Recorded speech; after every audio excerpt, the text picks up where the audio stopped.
നമസ്കാരം. നാരായണ ഗുരുവിൻ്റെ ആത്മോപദേശ ശതകം 100 ധ്യാനങ്ങൾ. ധ്യാതാവ് ഗുരു നിത്യചൈതന്യയതി. ധ്യാനം 75. പ്രകൃതിജലം തനുഭേന മാഴിയാത്മാവ് അഹമഹമെന്നലയുന്നതൂർമിജാലം അകമലരാർന്നറിവൊക്കെ മുത്തു താൻ താൻ നുകരുവതാം അമൃതായതിങ്ങു നൂനം. വ്യാവഹാരികമായ ലോകത്ത് പലതും നാം ഇന്ദ്രിയങ്ങൾ കൊണ്ട് നേരിട്ട് അനുഭവിച്ചറിയുന്നു.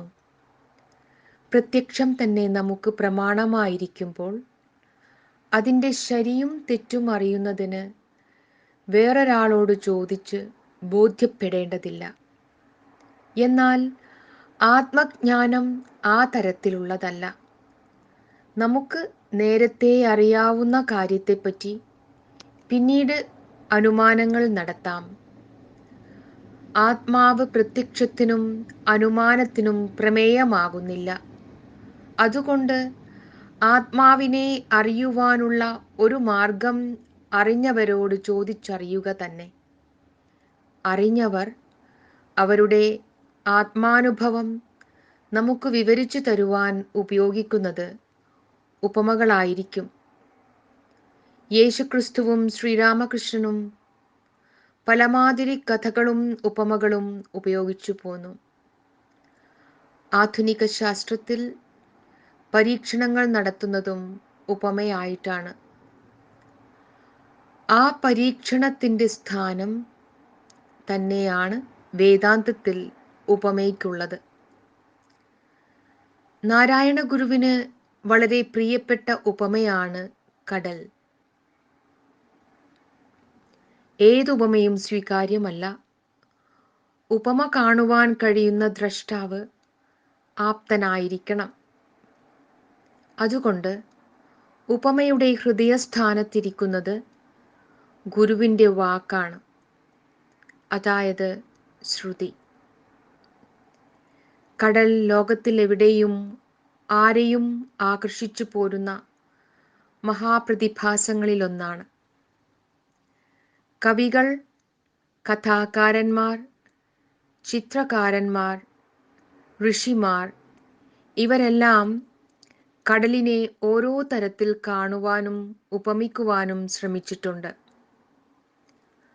വിക്ടർ യുഗോയുടെ ടോയിലേഴ്സ് ഓഫ് ദ സീ, കോൾറിഡ്ജിൻ്റെ ആൻഷ്യന്റ് മാരിനർ, ഏർണസ്റ്റ് ഹെമിംഗ്വേയുടെ the old man and the sea, Maxim ഗോർക്കിയുടെ സ്റ്റോം പെട്രൽ ഇതെല്ലാം കടലിൻ്റെ ഭീകരത വെളിവാക്കുന്നു.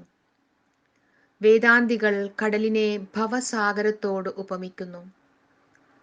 നാരായണ ഗുരു അവിടുത്തെ ദൈവദശകത്തിൽ ആഴിയെ ഭവസാഗരമായും സംവിത് സാഗരമായും ദയാസിന്ധുവായും ദൈവത്തിൻ്റെ മഹസ്സായും വർണ്ണിച്ചിട്ടുണ്ട്.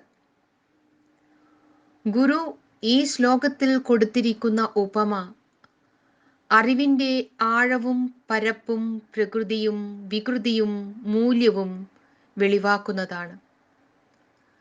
നല്ല പൂനിലാവുള്ള ഒരു രാത്രിയിൽ വിശാലമായ മണൽത്തിട്ടയിൽ ഏകാഗിയായിരുന്നു കൊണ്ട് ക്രാന്തദർശിയായ ഒരു കവി കാണുന്ന ചിത്രമാണ് നമ്മുടെ മുൻപിലിരിക്കുന്നത്.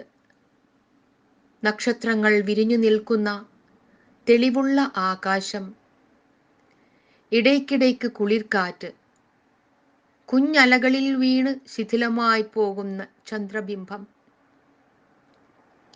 ഓരോ തിരയും മഹാസാഗരത്തിൻ്റെ നിശ്വാസം പോലെ ഒന്നൊന്നായി വന്ന് മണൽത്തിട്ടയിൽ തല തല്ലി സ്ഫടിക സംകാശമായ പത നിക്ഷേപിച്ചിട്ട് കടലിൽ വീണ്ടും അലിഞ്ഞു ചേരുന്നു.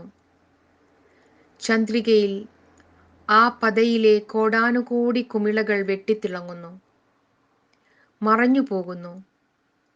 ഒരു തിര കഴിഞ്ഞ് പിന്നൊരു തിര, പിന്നൊരു തിര. അത് നമുക്ക് കാലത്തിൻ്റെ അനുക്രമ സ്വഭാവം കാണിച്ചു തരുന്നു. കണ്ണിൽപ്പെടുന്ന ഒരു തിര സാവധാനം വന്ന് ചുരുണ്ടുയർന്ന് തറയിൽ തല്ലി പതയായി മാറി മറഞ്ഞു പോകുന്നതിനെടുക്കുന്ന സമയം കാലബോധത്തിൻ്റെ അന്തസ്സത്തെ കുറിക്കുന്നു. Content of duration. നാം ജനിക്കുന്നതിനു മുൻപ്, മനുഷ്യവർഗം ഉണ്ടാകുന്നതിനു മുൻപ് ഈ കടൽ ഇവിടെ തന്നെ ഉണ്ടായിരുന്നു. ഇനി ഒരിക്കൽ മനുഷ്യവർഗം ഇല്ലാതായാലും ഈ കടൽ ഇവിടെ കാണും. അങ്ങനെ അത് നിത്യതയുടെ പ്രതീകമാണ്. നിത്യതയിൽ തന്നെ കാലത്തിൻ്റെ അനുക്രമ സംവിധാനം നിശ്ചലതയുടെ അസ്ഥിതയെ വിരോധാഭാസമായി എപ്പോഴും ഉദ്ഘോഷിച്ചു കൊണ്ടിരിക്കുന്ന സാർവത്രികമായ ചലനാത്മകത, മാറ്റമില്ലായ്മയിൽ മുഴുകിയിരിക്കുന്ന മാറ്റം, ഇതെല്ലാം കടലുകൊണ്ട് നിദർശിതമാകുന്നു. കടലിനെ ഗുരു ഇവിടെ ആത്മാവിനോട് സാദൃശ്യപ്പെടുത്തി. അതിനായി ഗുരു ഉപയോഗിച്ച വാക്ക് ആഴിയാണ്. ആഴമുള്ള ആഴി. ആഴിയെപ്പോലെ ആത്മാവും ഗഹനമാണ്. കടലിൻ്റെ വലിപ്പമല്ല ഗുരു ഇവിടെ പരാമർശിക്കുന്നത്. കടലിലെ തിരമാല പ്രതീതി മാത്രമായിരിക്കുന്നത് പോലെ കടലും പ്രതീതിയാണ്. കടലിൻ്റെയും തിരമാലയുടെയും പ്രതീതിക്ക് ഇടം നൽകുന്ന അവാച്യമായ അധിഷ്ഠാനത്തെയാണ് ആത്മാവായി പറഞ്ഞിരിക്കുന്നത്. ആഴിയെ ഇത്തരത്തിൽ ധ്യാന വിഷയമാക്കുമ്പോൾ ജലത്തെയും അതിൻ്റെ ആഴത്തെയും പരപ്പിനെയും ശ്രദ്ധിക്കാതിരിക്കാൻ വയ്യ. കടൽ എന്ന നിദർശനത്തിലെ ഉപരിതനാക്ഷമായ ആഴത്തെ നാം ശ്രദ്ധിക്കുകയുണ്ടായി. അതിൻ്റെ തന്നെ ഋണാത്മകമായ വശത്ത് അവധിയില്ലാത്ത മുത്തുകൾ മറഞ്ഞു കിടക്കുന്നുണ്ട്. ഋണാത്മകതയിൽ നിന്നും അതിനെ ധനാത്മകതയിലേക്ക് കൊണ്ടുവരികയേ വേണ്ടൂ. സന്മാത്രമായ ആനന്ദത്തെ ചിന്മാത്രമായ അറിവിനോട് സന്ധിപ്പിക്കേണ്ടത് ബോധതലത്തിലാണ്. അവിടെ ഒരു കീറാമുട്ടി കിടക്കുന്നു. എപ്പോഴും ആടിക്കൊണ്ടിരിക്കുന്ന അലകൾ നമ്മുടെ അഹത്തെ ഗുരു അലയോട് സാദൃശ്യപ്പെടുത്തി. അലയുടെ പൂർണ്ണ സ്വഭാവം അറിയണമെങ്കിൽ അതിൻ്റെ കാരണസത്തയെ മനസ്സിലാക്കണം. അലയുടെ കാരണം ജലമാണ്. ജലത്തെ ഗുരു പ്രകൃതിയായി കാണുന്നു. പ്രകൃതി ത്രിഗുണാത്മികയാണ്. ശരീരബദ്ധമായിരിക്കുന്ന മനസ്സിനെ സത്വം, രജസ്, തമസ് എന്നിവ എപ്പോഴും ചഞ്ചലമാക്കിക്കൊണ്ടിരിക്കുന്നത് കൊണ്ട് അതിനെ ഒരു ദൃഢഭൂമികയിൽ നിർത്തുവാൻ പ്രയാസം. മാത്രമല്ല, സത്വരജസ്തമോ ഗുണങ്ങളുടെ തന്നെ വികൃതികളായ വാദപിത്ത കഫങ്ങൾ ശരീരത്തിലും എണ്ണമറ്റ വ്യതിയാനങ്ങൾ ഉണ്ടാക്കിക്കൊണ്ടിരിക്കുന്നു. ശരീരത്തെ ഗുരു സാദൃശ്യപ്പെടുത്തുന്നത് പതയോടാണ്. അത് വളരെ നല്ല ഉപമയാണ്. ഒരിക്കൽ ഒരു ശാസ്ത്രജ്ഞൻ ശരീരത്തെ വളരെ രസകരമായി വർണ്ണിക്കുകയുണ്ടായി. നമ്മുടെ ശരീരം എന്ന് പറയുന്നത് ഒക്ടില്യൻ ആറ്റം കൊണ്ട് നിർമ്മിച്ചതാണ്. 1 എഴുതി 27 പൂജ്യം ചേർത്താൽ കിട്ടുന്നതാണ് ഒക്ടില്യൻ. ആറ്റം തീരെ കാണാൻ പാടില്ലാത്ത വസ്തുവാണ്. നമുക്ക് അതേപ്പറ്റി ഒരു ധാരണ ഉണ്ടാവാനായി ഒരു ആറ്റം ഒരു പയറിൻ്റെ വലിപ്പമുള്ളതായി കരുതിയാൽ ഒക്ടില്യൻ പയർ 4 അടി ഉയരത്തിൽ കൂട്ടിയിടുന്നതിന് ഭൂമിയുടെ അത്രയും വലുപ്പമുള്ള 25,000 ഗ്രഹങ്ങൾ വേണം. ഈ ആറ്റത്തിൻ്റെ എല്ലാം അകം കുമിളകളിലേതുപോലെ പൊള്ളയാണ്.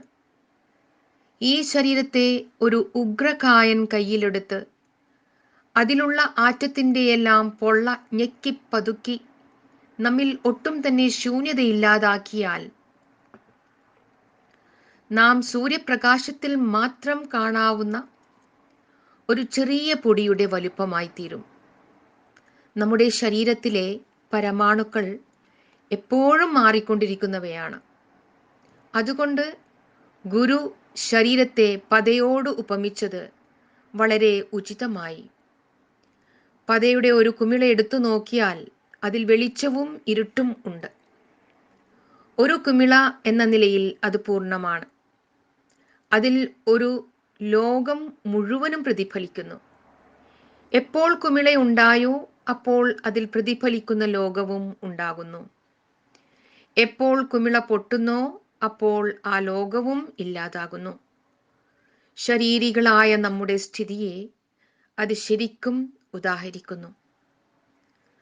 പത വെള്ളമാണ്, കടലും വെള്ളമാണ്. ഈ ശരീരത്തിലിരിക്കുന്ന ആത്മാവും സകല ചരാചരങ്ങളുടെയും ആത്യന്തിക സത്തയായിരിക്കുന്ന പരമ്പൊരുളും ഒന്നു തന്നെ. നമുക്ക് തിരമാലകളിലേക്ക് മടങ്ങിപ്പോകാം. അഹമഹം എന്നലയുന്ന ദൂർമിജാലം ഞാൻ കേൾക്കുന്നു, ഞാൻ പറയുന്നു, എനിക്കിതിഷ്ടമായി, എനിക്കിതിഷ്ടമായില്ല. ഇങ്ങനെ ഓരോ പ്രതികരണത്തിലും വേറെ വേറെ അഭിമാനങ്ങളാണ് ഉണ്ടായിക്കൊണ്ടിരിക്കുന്നത്. എന്നാൽ ഒരു അഹന്ത അവസാനിക്കുമ്പോഴേക്കും അടുത്തത് അതിൻ്റെ സ്ഥാനത്ത് വരികയായി. അതാലോചിക്കുമ്പോൾ അഹന്തയുടെ അലച്ചിൽ വിരാമമില്ലാത്തതാണ്. ഈ അഹന്ത തന്നെ ബാഹ്യവിഷയങ്ങളിൽ അലയാതെ ഉള്ളിലേക്ക് തിരിഞ്ഞെന്നും വരാം. അവിടെ അത് അകമലരായിത്തീരുന്നു. തേനൂറുന്ന മനമലർ, ഉപരിതനാക്ഷത്തിന്റെ ഋണഭൂമികയിൽ കിടക്കുന്ന മുത്തുകളെ ധനാത്മക ഭൂമികയിലേക്ക് ഉയർത്തുന്ന പ്രക്രിയ ഇവിടെ നടക്കുന്നു. അപ്രകാരം സാധിച്ചാൽ ഓരോ ജീവിതാനന്ദവും അനർഘമായ മുത്തായിത്തീരുന്നു. ഓരോ അനുഭവത്തിലും വന്നു നിറയുന്ന ആനന്ദവും ആത്മാവിൻ്റെ അടിസ്ഥാന തത്വമായിരിക്കുന്ന ആനന്ദവും രണ്ടല്ല. സോപാധികത കൊണ്ട് അത് പിന്നെയും പിന്നെയും നഷ്ടപ്പെടുന്നു എന്നു മാത്രം. താൻ താൻ നുകരുവതാം അമൃതം എന്ന് ഗുരു പറഞ്ഞിരിക്കുന്നതിനെ നമുക്ക് ഇങ്ങനെ മനസ്സിലാക്കാം.